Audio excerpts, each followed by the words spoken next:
இல்ல ஐடென்டிக்கல் லீடர்ஸுங்கிறப்ப எங்கேயோ மூலையில போட்டா தெரியாது. இங்கே தான் எங்களுக்கு வேற சொந்த ஊரும் கிடையாது. அனாதை மாரி தான் இவங்க எல்லாமே. இப்ப நீங்க சொல்ற அவ்வளவுமே அனாதை லிஸ்ட் தான். ஆதவர்ஜுனா எங்க போய் நிக்கிறது? புஷி ஆனந்த் பாண்டிச்சேரிக்கு போறதாங்கிற மாரி இவர்கள் எல்லாம் ஆனால் கட்சியில் முக்கிய பொறுப்புகளில் இருக்காங்க.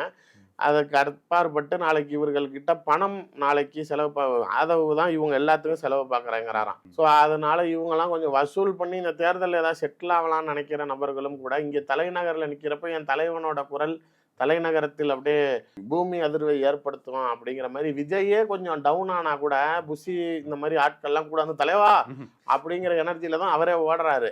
அந்த ஒரு விஷயங்கள்ல இவங்க நாளைக்கு இங்க வந்து இப்ப இங்க நிறைய அவங்களே டாக் பண்றாங்க. அதாவது டிஎம்கே வந்து தாவேக்கானால சென்னையில நிறைய இடங்களை துவக்குங்கிறாங்க அவங்க தரப்புல.